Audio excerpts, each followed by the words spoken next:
Hello, good morning to all students.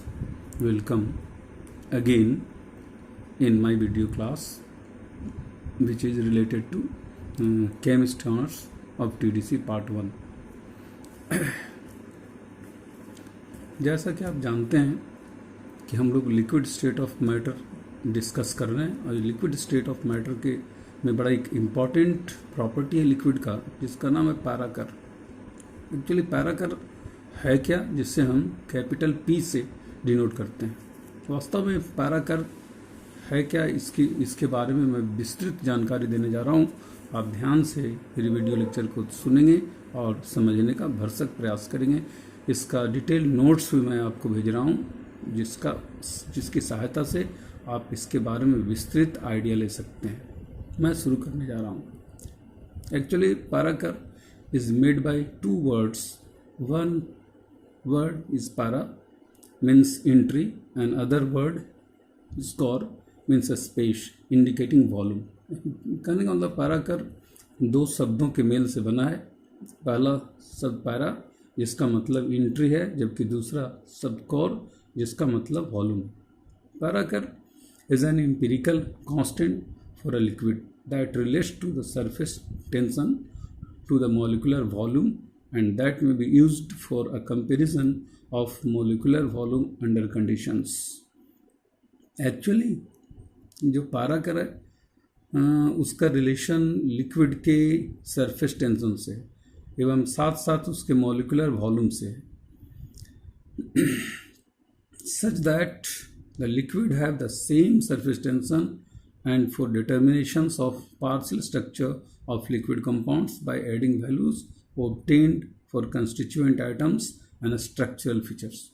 कहने का मतलब ये हुआ कि किसी भी लिक्विड का या लिक्विड के मिक्सर का पैराकर वैल्यू जानकर हम लोग उस लिक्विड के या लिक्विड मिक्सर के स्ट्रक्चर के बारे में पता लगा सकते हैं.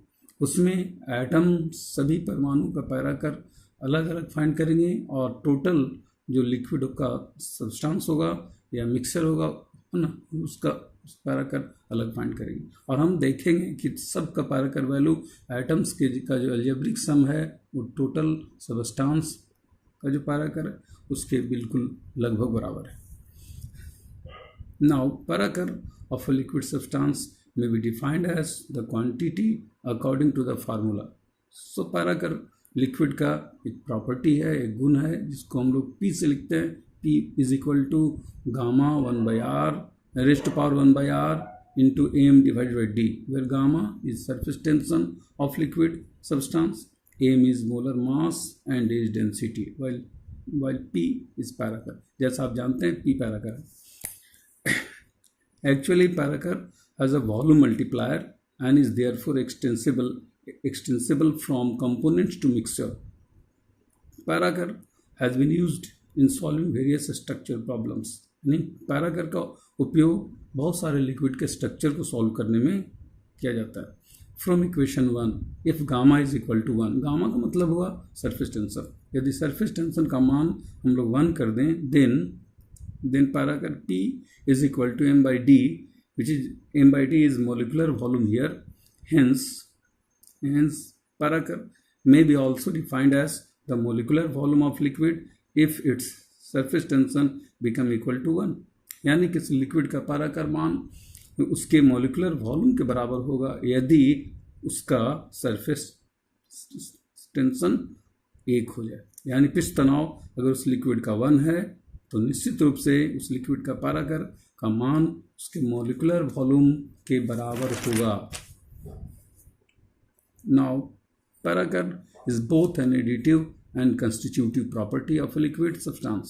It is used in illustrating molecular structure of any liquid substance.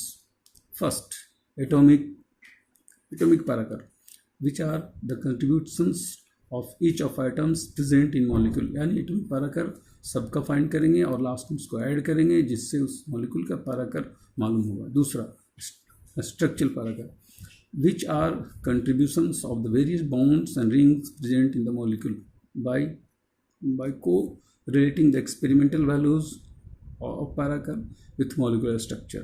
As for example, structure of benzene, as shown in my notes, structure of benzene is written there. there are 6 carbon atoms in benzene, we know that. So 6 into 8.6, that is 51.6. There are 6 hydrogen atoms. So 6H and 6 into 15.7, that is 94.2.